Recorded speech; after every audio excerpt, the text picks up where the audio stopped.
Assalamualaikum warahmatullahi wabarakatuh. Kami dari kelompok 6 yang beranggotakan Nadia Rahma Isnaini, Regita Eza Aulia, dan Tiffany Ayu Wulandari akan menjelaskan tentang mudhorobah. Sebelumnya akan kami jelaskan apa itu mudhorobah.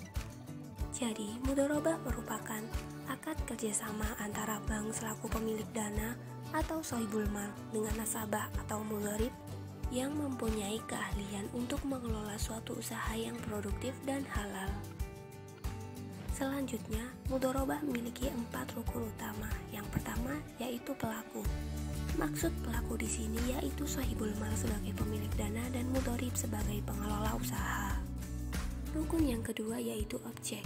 Pemilik modal yang akan menyerahkan modalnya kepada pengelola dana yang akan menjalankan bisnis yang telah disepakati oleh kedua belah pihak. Rukun yang ketiga yaitu nisbah atau keuntungan.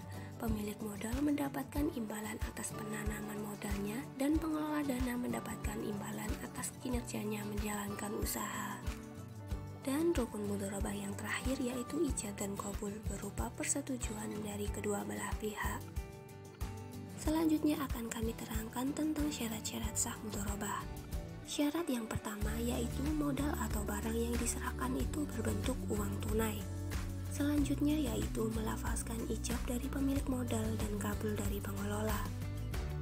Yang ketiga, bagi orang yang melakukan akad disyaratkan mampu melakukan tasyaruf. Yang keempat, modal harus ada dan tidak boleh berupa utang, tetapi tidak berarti harus ada di majelis akad. Syarat kelima yaitu keuntungan yang akan menjadi milik pengelola dan pemilik modal harus jelas presentasenya. Dan syarat yang terakhir yaitu modal harus diserahkan kepada pengelola usaha agar dapat digunakan untuk kegiatan usaha. Pembahasan selanjutnya mengenai jenis-jenis mudhorobah. Yang pertama yaitu mudhorobah mutlak. Pada mudhorobah mutlak, pemilik modal memberikan kebebasan kepada pengelola dana terkait usaha apa yang akan dibangun. Jenis yang kedua yaitu mudhorobah muqayyadah. Pada muqayyadah, pemilik dana memberikan syarat tertentu kepada pengelola usaha terkait usaha yang akan dibangun. Selanjutnya yaitu aplikasi mudhorobah di lembaga keuangan syariah.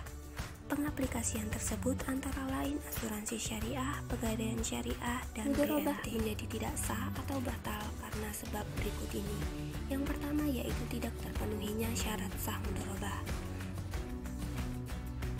Yang kedua yaitu pengelola atau mudhorib sengaja tidak melakukan tugas sebagaimana mestinya dalam memelihara modal atau melakukan sesuatu yang bertentangan dengan tujuan akad. Dan sebab yang terakhir yaitu pengelola atau pemilik modal yang meninggal dunia. Manfaat mudhorobah yang pertama yaitu bank akan menikmati peningkatan bagi hasil pada saat keuntungan usaha nasabah meningkat.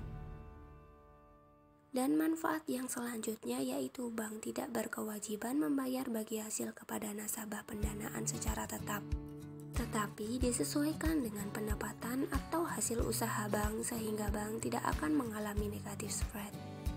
Manfaat yang ketiga yaitu pengembalian pokok pembiayaan disesuaikan dengan cash flow atau arus kas usaha nasabah sehingga tidak memberatkan nasabah. Dan manfaat yang terakhir yaitu prinsip bagi hasil dalam mudhorobah ini berbeda dengan prinsip bunga tetap,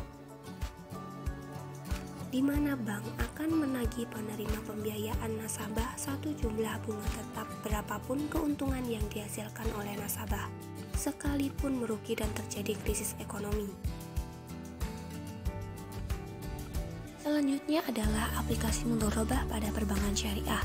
Terdapat 2 jenis, yaitu pada sisi penghimpunan dana dan pada sisi pembiayaan. Pada sisi penghimpunan dana, mudhorobah diterapkan pada tabungan berjangka. Tabungan berjangka merupakan tabungan yang mempunyai tujuan khusus seperti tabungan haji.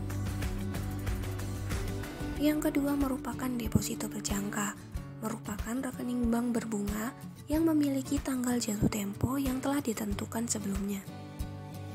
Dan yang terakhir yaitu deposito spesial, merupakan dana yang dititipkan nasabah secara khusus untuk bisnis tertentu. Yang kedua adalah pada sisi pembiayaan.